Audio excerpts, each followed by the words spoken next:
de represas projetadas para drenar mares inteiros, a uma pirâmide com mais de 2 vezes o tamanho do Burj Khalifa. Vamos dar uma olhada nos megaprojetos mais ridículos já propostos.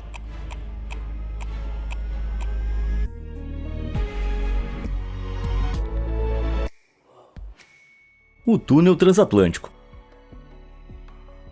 Em 1865, o autor francês Michel Verne escreveu uma história sobre pessoas viajando de Boston a Liverpool, na Inglaterra, em um túnel subaquático com um tamanho simplesmente impossível. Ele imaginou enormes tubos pneumáticos submersos com vagões dentro deles, que seriam impulsionados através de continentes inteiros por rajadas de ar comprimido. É uma ideia interessante, mas não é algo que a gente possa realmente construir, certo? Bem, recentemente há pessoas que têm considerado seriamente assumir essa gigantesca tarefa de construir um túnel de mais de 5.600 quilômetros que conecta Nova York a Londres. Para referência, o famoso Túnel da Mancha, de Londres a Paris, tem apenas 50 quilômetros, mas construir uma linha de trem tradicional não vai resolver. Um avião comercial pode viajar a mais ou menos uns 800 km por hora, enquanto o Eurostar, que opera através do túnel do Canal da Mancha, só consegue atingir 160 km por hora quando está submerso. Portanto, para uma viagem 100 vezes mais longa, você vai precisar de algo muito mais rápido. Enquanto o conceito de Michel Verne usava ar comprimido para impulsionar os vagões, uma ideia popular vai na direção oposta. Em 2004, o professor Ernest Frankel e o pesquisador do MIT Frank Davidson idealizaram um sistema único de túneis subaquáticos para cruzar o Atlântico. A ideia deles envolvia instalar e conectar seções de um túnel com flutuabilidade neutra, de aproximadamente 46 a 91 metros abaixo da superfície do oceano, e ancorá-lo ao fundo do mar para que permanecesse nessa profundidade e evitasse a pressão esmagadora das águas profundas. Dentro do túnel, o ar seria removido para criar um vácuo, e ímãs supercondutores seriam colocados ao longo dos trilhos em pontos estratégicos abaixo do trem para suspender os vagões no ar por meio de forças repulsivas. Para mover o trem, outros ímãs seriam ativados, tanto na frente quanto atrás, para puxar e empurrar o trem simultaneamente na mesma direção. Como os vagões nunca tocariam os trilhos, não haveria atrito, permitindo que viajassem a velocidades extremamente altas, podendo chegar a mais de 6.400 km por hora, mais de 4 vezes a velocidade do som. Então você reduziria um voo de 8 horas para pouco menos de 1 hora. Agora, o problema é encontrar alguém que desembolse o dinheiro para isso. Frankel e Davidson estimaram o custo total em até 175 bilhões de dólares, que hoje seria mais de 290 bilhões, mas a maioria dos especialistas de hoje estima que o custo real seja bem maior, colocando o valor do projeto em impressionantes 12 trilhões de dólares. Além disso, poderia levar 100 anos para ser concluído e precisar de 1 milhão de toneladas de aço.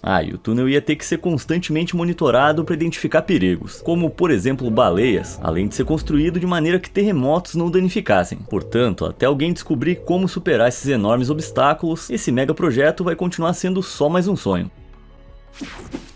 Atlantropa.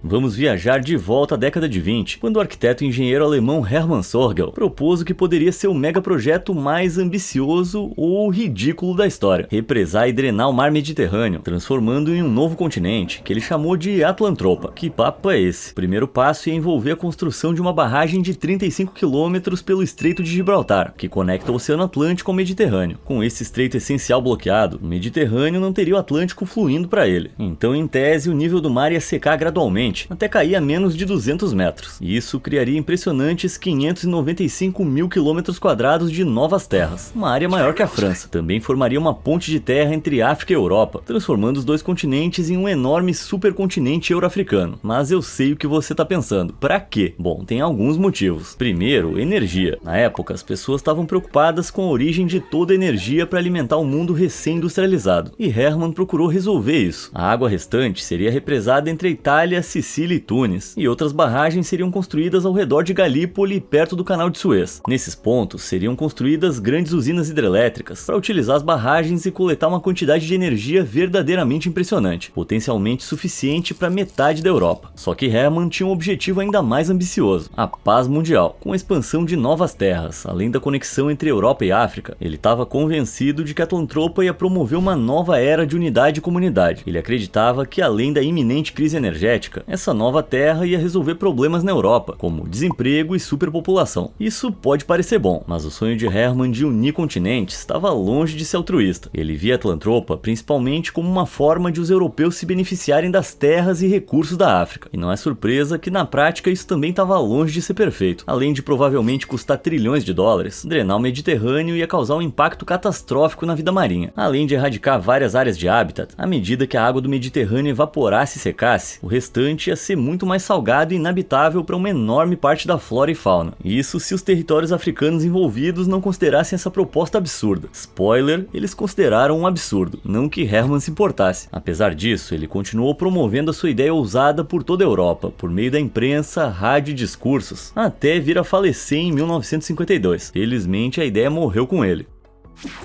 Coney Island Globe Tower.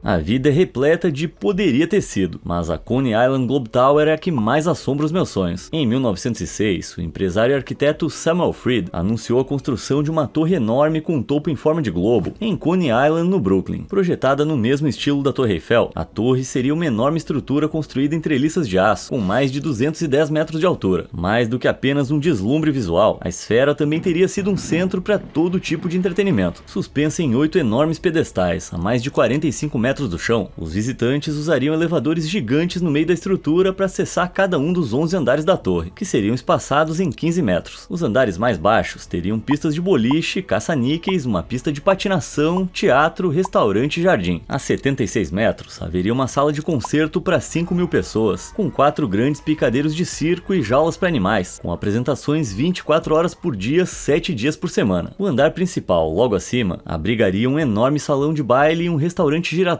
revestidos em vidro. Em seguida, haveria um andar com quartos de hotel, depois um jardim de palmeiras e no topo um observatório. Na época, essa estrutura imponente seria o segundo edifício mais alto do mundo, atrás apenas da Torre Eiffel, só que com muito mais utilidade. Alguém tem ideia de quanto isso ia custar? Então, Freed calculou que custaria mais ou menos $1.500.000, o que hoje seriam impressionantes 53 milhões. É claro que é muita grana, mas a Las Vegas Sphere, que tem mais ou menos o mesmo tamanho, custou mais ou menos $2,3 bilhões para ser feita em 2023. Agora, o custo exorbitante não é o motivo pelo qual essa obra nunca passou da fase de planejamento. O verdadeiro motivo é bem mais obscuro. Em 1906, as primeiras pedras angulares foram lançadas, com grandes discursos comemorativos, bandas tocando e fogos de artifício, o que incentivou uma enorme corrida de investidores. Só que mais de um ano depois, Freed e a sua equipe não estavam nem perto de concluí-la. Em 1908, o motivo era claro: todo mundo tinha caído em um golpe gigantesco. A intenção de construir o globo nunca existiu. Em vez disso, os fundos foram usados para encher os bolsos de Freed e seus cúmplices. E embora alguns dos envolvidos tenham sido condenados por peculato, o próprio Freed parece ter escapado impune. Uma pena, isso parecia tão legal. Acho que em vez de Torre Freed deveria se chamar Torre Fraude.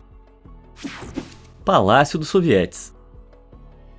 Nem todo megaprojeto tem que ser construído para um propósito prático. Às vezes é só para se exibir. Após o estabelecimento da União Soviética em 1922, a liderança começou a planejar um novo centro administrativo, algo que simbolizasse a sua vitória durante a Revolução Russa. Após mais de 10 anos e vários concursos de design, o Palácio dos Sovietes foi concebido. O arquiteto Boris Yofan venceu com um projeto neoclássico que se elevava acima de todos os outros, com quase 310 metros de altura. E fica ainda mais impressionante: teria uma estátua enorme do ex-líder Vladimir Lenin, colocada no topo, com mais de 90 metros de altura. Isso é o dobro da altura da Pátria Chama, em Volgogrado, e impressionantes 3 vezes maior do que a Estátua da Liberdade. Contando com essa estátua de Lenin, o palácio seria o novo edifício mais alto do mundo, superando até o Empire State, e o seu interior também estaria à altura, com mais espaço do que os 6 maiores arranha-céus de Manhattan juntos, e capacidade para 21.000 pessoas. Era o retrato definitivo daquela frase: se vai fazer, faz bem feito. Foram feitos vários planos para construir esse mega arranha-céu, que ficaria apenas 15 minutos a pé do Kremlin, de onde seria visível de qualquer lugar da cidade. Eles até demoliram a imponente Catedral de Cristo Salvador só para construir o palácio no lugar, e isso foi um grande erro. A construção começou em 1935 e levou até 1939 para finalmente concluir a fundação, mas 2 anos depois, em 1941, a Alemanha os invadiu e o palácio foi colocado em espera para sempre. É de se compreender que todo o material de construção que ia ser destinado a ele acabou sendo desviado para usar na frente de guerra. Após a guerra, a liderança soviética decidiu mudar de ideia e construir nas suas fundações a maior piscina do mundo.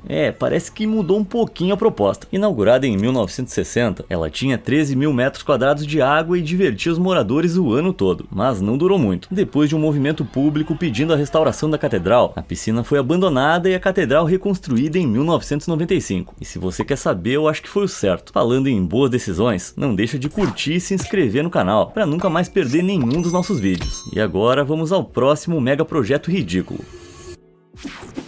A pirâmide da mega cidade. Existem inúmeras maneiras de projetar uma cidade, mas você já viu uma construída de maneira vertical? Te apresento a cidade do futuro, a pirâmide da mega cidade de Shimizu. Em 2004, a empresa japonesa de arquitetura e engenharia civil Shimizu Corporation, juntamente com o designer Dante Bini, propôs esse novo e ousado projeto como uma solução para a superpopulação. Eles queriam construir uma pirâmide enorme na Baía de Tóquio. Imagina a já grande pirâmide de Luxor em Las Vegas. Agora multiplica por 55 e empilha todas uma sobre as outras. Pois é, a estrutura externa seria construída a partir de mega treliças ocas, super fortes, grandes o suficiente para abrigar cápsulas de transporte especiais que levariam as pessoas pela cidade. A partir dessas vigas, inúmeros arranha-céus de todos os formatos e tamanhos seriam suspensos. Se concluída, seria a maior estrutura feita pelo homem na Terra, atingindo mais de 1980 metros. E isso é mais que o dobro da altura do Burj Khalifa, o edifício mais alto hoje em dia. Dessa forma, poderia abrigar mais de 750 mil pessoas em 240 unidades habitacionais. Bem louco, né? Mas além de aliviar parte do problema de superlotação da Grande Tóquio, a cidade piramidal também foi projetada para ser altamente econômica. O sistema de cápsulas ia eliminar a necessidade de carros que consomem muito petróleo, e a estrutura seria pintada com uma película fotovoltaica para converter a luz solar em eletricidade para abastecer a cidade. E eu sei o que você está pensando. Por que deu errado? Bom, sabe as enormes treliças que iam manter tudo unido para suportar o peso de uma cidade inteira e não desabar? Elas iam ter que ser feitas de materiais super fortes e leves, que incorporassem coisas chamadas nanotubos de carbono. Esses tubos minúsculos são 100 vezes mais resistentes que o aço, em grande parte por causa da sua estrutura atômica. Só que no momento não produzimos nem perto da quantidade necessária para algo tão gigantesco quanto essa pirâmide. Mesmo assim, tecnicamente a construção da pirâmide ainda está prevista para começar em 2030, embora eu nunca tenha visto nada que sugira que esse plano realmente vai se concretizar. E mesmo que se concretize, a previsão é que eles não concluam antes de 2110. Portanto, muitas das suas ideias ousadas poderiam facilmente ter se tornado obsoletas quando implementadas. E a última coisa que eles querem é que essa mega cidade se torne tão obsoleta quanto algumas outras pirâmides famosas. O Arranha-Terra.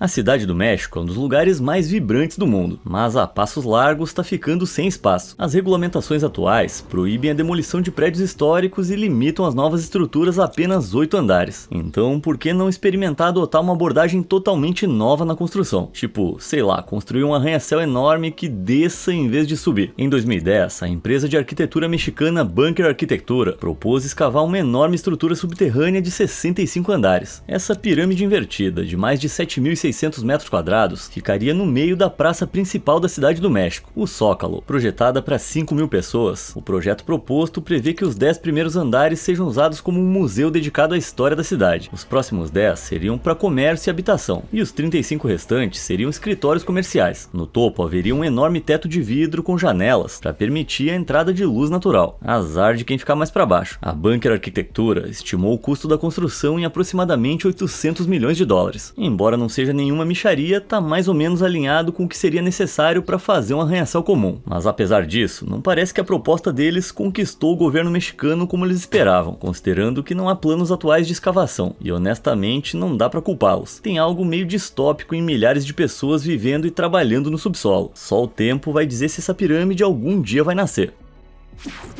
O Círculo Central. Todo mundo conhece o edifício mais alto do mundo, o Burj Khalifa, mas pode ser que em breve ele pareça banal em comparação com o que Dubai planeja. Idealizado pelo escritório de arquitetura Zen Aerospace em 2022, o Círculo Central é uma cidade impressionante de quase 555 metros de altura, em forma de anel, que circunda todo o centro de Dubai, com o Burj Khalifa como seu epicentro. Preso a 5 pilares gigantescos, esse anel de 3 km e 200 metros de comprimento poderia supostamente ser a solução de Dubai para uma série de problemas, incluindo densidade mobilidade habitacional e trânsito. Como? Bom, confere o que eles planejam para a parte interna. Um espaço comercial de aparência futurista seria entrelaçado entre blocos residenciais de alto padrão, distribuídos em 5 andares. Conectando os andares haveria um enorme cinturão verde contínuo, que eles chamam de Sky Park. Mais do que apenas uma passarela panorâmica, essa grandiosa atração é concebida como um ecossistema autônomo, com recriações de hábitats naturais, incluindo florestas exuberantes, canyons, dunas de areia, pântanos, cavernas e até cachoeiras. Esse cruzamento de moradias, comércio e espaços culturais foi criado para parecer uma incrível metrópole interconectada. Além disso, o círculo também pretende ser totalmente autossuficiente, capaz de coletar água da chuva e energia solar, e até mesmo filtrar poluentes do ar. O negócio é completo, não falta nada, quer dizer, falta ser feito. Apesar das ambições elevadas da Zinera, esse projeto que desafia a gravidade enfrenta obstáculos quase intransponíveis. Uma estrutura dessa escala ia precisar de décadas de planejamento, bilhões de dólares e inovações de engenharia revolucionárias. E não é como se Dubai tivesse escassez de megaprojetos que estejam trabalhando agora. Então acho que essa rosquinha nos céus não passa de uma utopia. Moon World Resort. Você já quis experimentar a maravilha de uma viagem espacial, combinada com o conforto de um hotel de luxo? Bom, você vai querer depois de conhecer o futuro Moon World Resort. Esse globo de quase 511 mil metros quadrados, feito para parecer a Lua, é o meu refúgio dos sonhos. Embora seja incrivelmente grande, ainda tem só 1,75 do tamanho da nossa Lua de verdade. Com um orçamento proposto de 5 bilhões de dólares, o resort promete férias verdadeiramente de outro mundo. 4.000 suítes de hotel serão construídas dentro dessa Lua, cada uma equipada não com janelas, mas com cenários eletrônicos que podem exibir diversas vistas com temas espaciais para aprimorar a experiência. Haverá também um teatro com 2.500 lugares, um spa com quase 7.000 metros quadrados, um shopping center gigante, casas noturnas, restaurantes, salões de festa e uma arena com 10.000 lugares. Mas se você acha que isso parece legal, ainda não ouviu nada. A parte superior da estrutura vai abrigar uma réplica da estação de ônibus espacial, e por 500 dólares você vai poder fazer uma caminhada espacial casual em um modelo da superfície da Lua, cerca de 500 vezes menos do que ir à própria Lua. Então, tem alguma chance disso realmente ser feito? Na verdade, sim. Aliás, existem vários desses resorts malucos sendo considerados em Dubai, Abu Dhabi, Las Vegas, Espanha e China. De repente, a Lua de verdade já não parece mais tão atraente. Não dá pra curtir uns drinks por lá. Cidade da Germânia.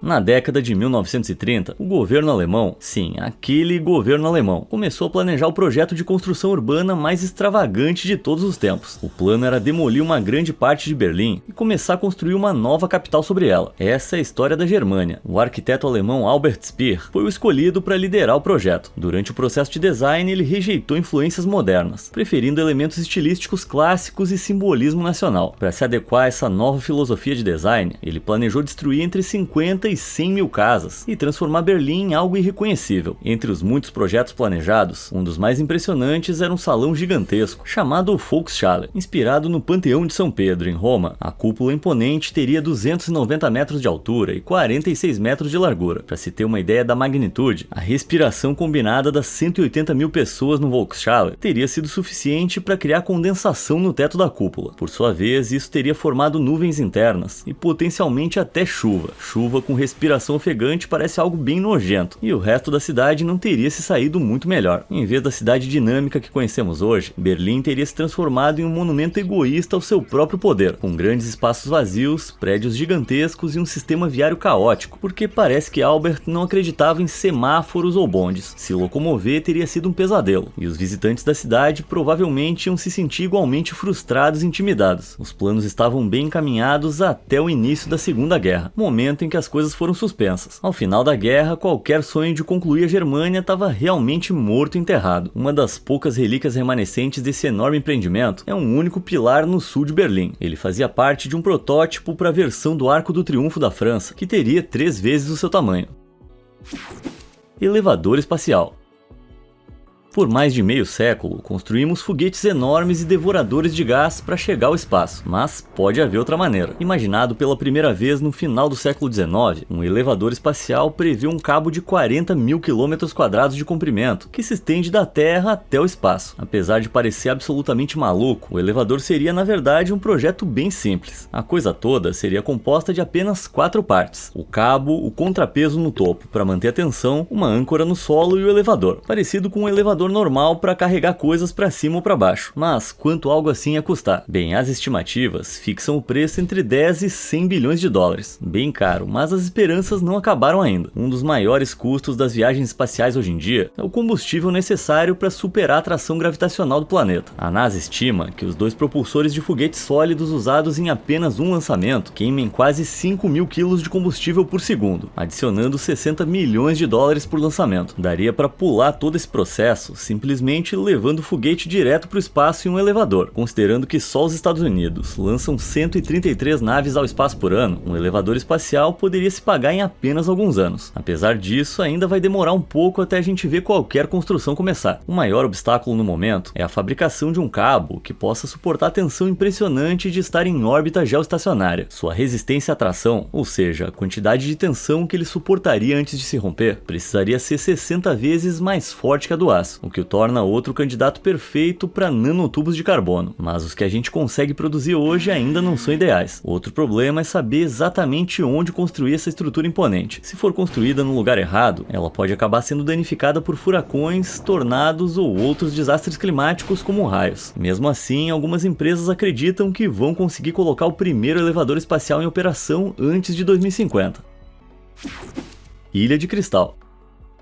Localizada em um pequeno pedaço de terra ao longo do rio Moscou, a Rússia começou a planejar a construção de uma enorme ilha de cristal a 8 quilômetros do Kremlin. Ela não é realmente feita de cristal, mas imagina uma enorme megaestrutura de aço em forma de tenda, coberta com material inclinado e brilhante, que paira sobre apartamentos, escritórios, lojas, teatros, hotéis e espaços públicos. Seu design chamativo é 4 vezes maior que o Pentágono e atinge um pico de quase 460 metros, tornando-o um pouco mais alto que o Empire State Building. Se concluir, vai ser o maior edifício do mundo, só que é mais como uma cidade dentro de uma cidade. Mas além de tudo isso parecer muito bacana, qual é a ideia dessa tenda? Bem, é tipo uma espécie de revestimento respirável de alta tecnologia, com elementos chamados painéis de fechamento encaixados na estrutura. Eles serão equipados com tecnologia de ponta, que pode modificar a temperatura interna, mantendo a área abaixo aquecida no inverno e fresca no verão. Em outras palavras, vai ser tipo uma cidade com seu próprio microclima ajustável. A tenda também vai ser equipada com diversas tecnologias ecológicas,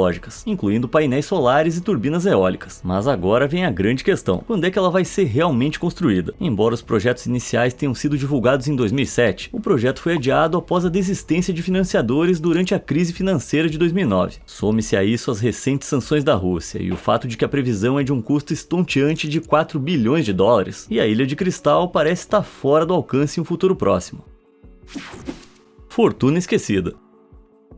Se algum dia você estiver explorando as montanhas de Spanish Fork, em Utah, pode ser que se depare com essa estranha construção abandonada que está lá no meio da vegetação. Embora tenha permanecido intocada por mais de 50 anos, essa relíquia misteriosa é na verdade um mega projeto centenário construído para encontrar tesouros perdidos há muito tempo. Deixa eu explicar. Em 1894, um membro da Igreja dos Santos dos Últimos Dias, chamado John Hiram Coyle, afirmou ter recebido uma visão de um anjo enquanto dormia. O anjo lhe disse para comprar uma mina abandonada em uma montanha próxima e começar a cavar em busca de um tesouro de ouro que havia sido enterrado lá séculos antes. O ouro aparentemente foi deixado pelos Nefitas, um grupo de pessoas mencionado no livro de Mormon, que supostamente veio de Jerusalém para a América por volta de 600 a.C.